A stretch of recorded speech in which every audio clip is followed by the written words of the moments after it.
오늘부터 이제 요한계시록을 읽기 시작했는데요. 요한계시록을 잘못 해석하게 되면 이단 사상으로 흐르기 쉽습니다.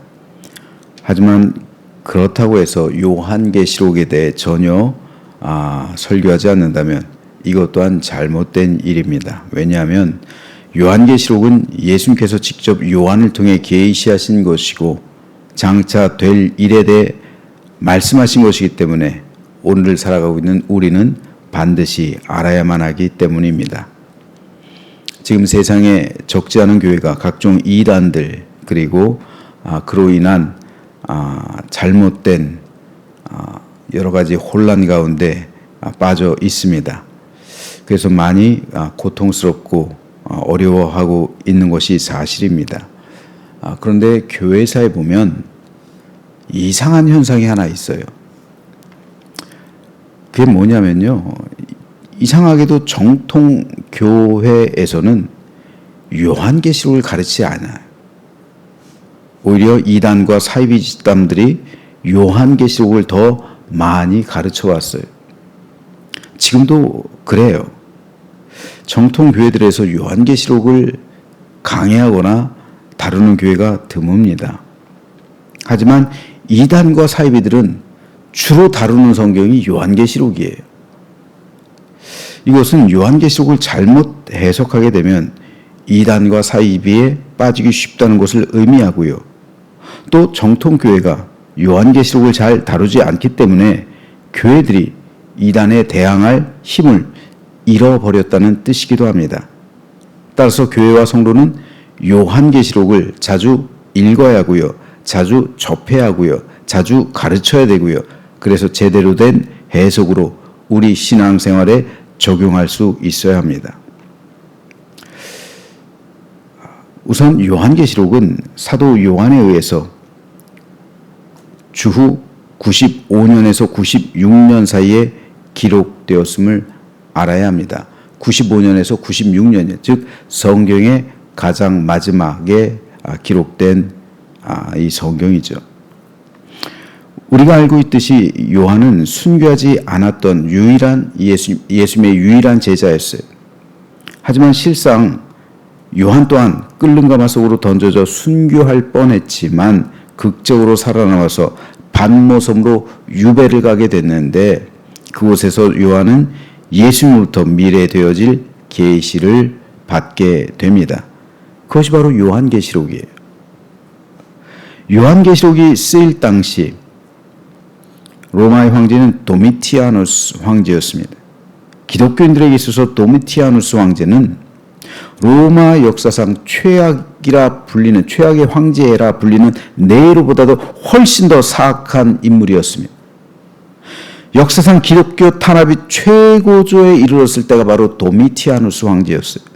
그때였습니다. 그는 자기 자신을 스스로 신이라고 주장했어요. 그래서 자신을 황제가 아니라 주님 혹은 하나님이라고 부를 것을 강요했어요. 명령했습니다. 그리고 이 고백을 자신에 대한 충성심을 시험하는 도구로 사용했어요. 누구든 자신의 황제 신상을 세워놓고 자신을 주님이나 혹은 하나님이라 부르지 않는 자들은 사형에 처했습니다. 이러한 명령은 예수님만을 나의 주님으로 고백하는 초대교회 성도들의 이 믿음과 정면으로 충돌하게 되었습니다. 그래서 성도들은 많은 핍박과 환난을 당했습니다. 하루아침에 가정을 잃는 사람, 감옥에 갇혀 있는 사람, 어디론가 끌려간 사람, 갑자기 죽임당하는 사람, 이 박해받는 사람들이 많아졌습니다. 요한계시록은 이 시대 속에 임한 예수님의 계시와 명령을 기록한 성경입니다. 따라서 요한계시록의 주제, 요한계시록의 대주제는 한마디로 소망이에요. 소망과 위로. 요한계시록에는 심판에 대한 내용이 굉장히 많죠. 여러분 요한계시록의 주제를 심판도 맞는 말이에요. 하지만 심판은요 성도를 향한 게 아니에요. 심판은 하나님을 대적하는 세상의 권력자들 그리고 그 배후에 있는 사탄의 세력에 관한 겁니다. 그래서 요한계시록에 등장하는 심판은요, 성도들을 두렵게 하지 않았어요. 오히려 성도들에게 위로가 됐어요. 오히려 성도들에게 소망이 됐어요. 성도들은 아멘 주 예수여 오시옵소서, 빨리 오시옵소서, 빨리 오셔서 세상을 심판해 주십시오. 언제까지? 요한이 환상을 통해 보듯이 주의 제단에 있는 순교한 하나님의 백성들이 언제까지입니까? 그것이 요한의 마음이고 그것이 그 당시 박해를 받고 있었던 교회와 성도들의 마음이 언제까지입니까? 언제까지 우리가 견뎌야 됩니까? 언제까지 주께서 악을 심판하시지 않겠습니까? 하루속히 빨리 이 세상을 심판해 주십시오. 그리고 요한계시록은요, 성도들에게 있어서는 위로의 책이에요. 그리고 산 소망의 책이었습니다. 심판은 마귀의 세력에 관한 것이지 성도의 고난을 당하고 있었던 성도를 향한 게 아니에요. 빨리 그날이 왔으면, 어수속히 그날이 왔으면, 그래서 하나님께서 이 악한 세상과 마귀 사단의 권세를 부수고 우리에게 승리를 주시기를, 속히 그날이 오기를 초대교회 성도들은 간절히 바랐던 겁니다. 그래서 요한계시록의 끝은 이렇게 끝납니다. 이것들을 증언하신 이가 이르시되 내가 진실로 속히 오리라. 그랬을 때 성도들이 고백합니다. 아멘 주 예수여 오시옵소서. 속히 오시옵소서. 그러므로 초대교회 성도들에게 예수님의 재림과 세상에 대한 심판 소식은 도리어 위로였고 소망이었습니다. 이 상황을 염두에 두고 오늘 1절 말씀을 읽어보겠습니다. 예수 그리스도의 계시라.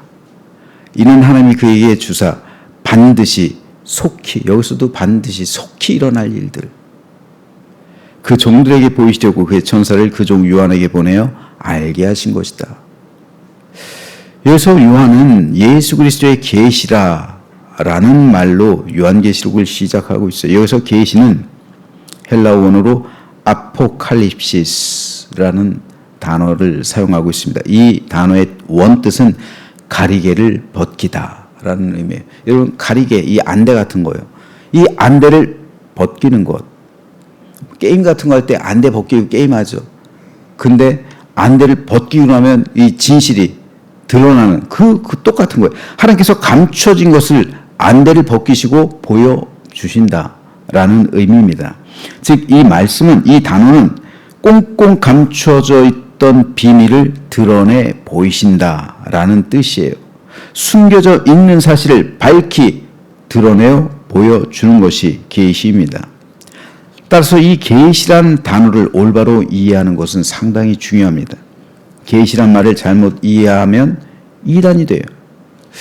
여러분, 이단들의 특징이 뭡니까? 저마다 계시를 받았대요.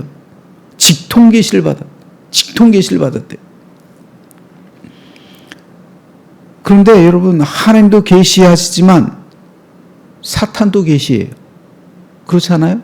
사탄도 계시해요. 사탄도 보여주잖아요. 진짜 무당들도, 요새는 무당들도 가짜가 많다는데 진짜 무당들도 귀신이 보여주잖아요. 계시예요, 그것도. 그런데 요한은 요한계시록을 시작하면서 예수 그리스도의 계시라고 그래서 말하는 거예요.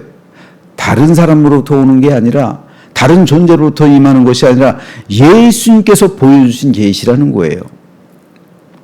즉 예수님께서 앞날에 되어질 일에 대한 비밀을 밝히 드러내 보여주셨다는 거예요. 신천지에 이게 뿌리가 깊어요. 보니까 옛날에 영생교 여기부터 시작해야지 다 그 계열에서 오는데, 그 사람들 특징이 뭡니까? 다 직통계시잖아요. 누가 보여준 걸까요? 예수 그리스도께서요? 아니요, 사탄이 보여준 거예요. 사탄이. 그러니까 그 계시를 보고 잘못된 여호와 증인도 마찬가지예요. 잘못된 계시를 보고 자기 이론을 만들고 신학을 만들고 잘못된 교회론을 만들고 잘못된 성경론을 만들고, 그러니까 이단이 되는 거예요. 하지만 요한은 말합니다. 예수 그리스도의 계시다. 이 계시의 원천이 예수님이라는 거예요. 요한 당시 세상은 교회를 박해하고 성도를 핍박했습니다. 수많은 백성들이 고난 속에서 죽어가고 있었고 고통당하고 있었습니다. 이에 따라 고난이 두려워서 죽음이 두려워서 배도하는 사람 생겨났고요. 믿음에서 떠나는 사람들도 많아졌습니다. 따라서 요한계시록은 진실한 믿음을 가진 성도들에게 위로와 산 소망을 주는 주님의 말씀이요 위로였습니다. 그래서 초대교회 성도들은 주일날 모여서 하나님을 예배할 때 요한계시록을 처음부터 끝까지 읽었습니다. 초대교회 카타콤에 숨어서 예배할 때, 카타콤에 숨었을 때 매일 예배했죠. 그들의 예배 중심이 요한계시록이에요. 요한계시록을 처음부터 끝까지 읽는 겁니다. 이게 예배 중심이었어요. 초대교회 예배, 그 당시 박해받던 교회들, 그 성도들, 이 중심 예배가 바로 이 요한계시록을 처음부터 끝까지 읽는 것이었어요. 날마다 읽는 것이었습니다. 이를 통해 하늘 바라보며 산소만 가지고 이 땅에서 승리하는 믿음의 제자로 서로 독려하며 견뎌냈던 거예요. 따라서 성도들에게 있어서 종말이란 두려움의 날이 아닙니다.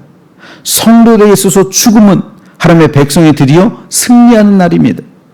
그리고 우리는 종말을 두려워하는 것이 아니라 오늘 하루를 믿음 가운데 살아가기로 매일 다짐해야 합니다. 사탄은 죽음으로 성도를 위협합니다. 하지만 성도는 죽음 너머에 있는 부활과 영생의 소망으로 죽음을 이기고 승리했던 거예요. 이게 하나님의 교회의 역사예요. 세상에선 공중권세 잡은 사탄이 일시적으로 성도를 박해할 수 있습니다. 예수님도 말씀하잖아요. 너희 육신을 죽이는 자를 두려워하지 말고 너희 영혼까지 죽일 자를 두려워하라. 뭡니까? 사탄이 기껏 할 수 있는 건 우리 육심을 죽음으로 내모는 것. 예, 이것까지 할 수 있어요. 이것이 사탄이 인류에게 주는 가장 끔찍한 위협과 두려움이에요. 근데 성도는 어떻게 승리해요? 죽음 너머를 바라고 승리한다고요. 죽음 너머엔 부활이 있어요. 죽음 너머엔 영생이 있어요.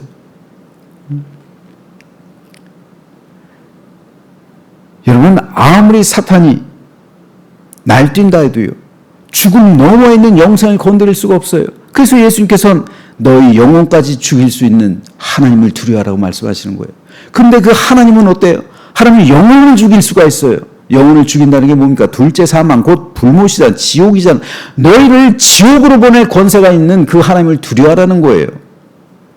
아무리 사탄이 날뛴다 해도 부활 생명 감히 건드릴 수가 없습니다. 죽음 넘어 있는 그 영원한 생명을 어떻게 할 수가 없어요. 성도의 능력과 힘이 바로 여기서 나옵니다. 부활의 생명과 영원한 천국. 이것은 사탄이 그토록 갖고 싶어하고 얻고 싶어하고 동참하고 싶어하지만 결코 가질 수가 없어요. 여러분, 사탄은 누구보다도 알아요. 자신의 운명이 지옥에 가게 돼 무적행이라는 사실 누구보다도 잘 알아요.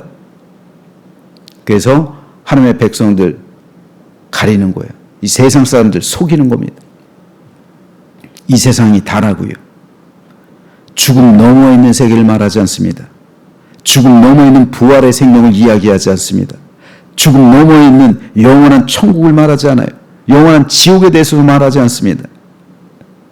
그렇기 때문에 성도는 이미 이 땅에서 모든 것을 가진 존재예요.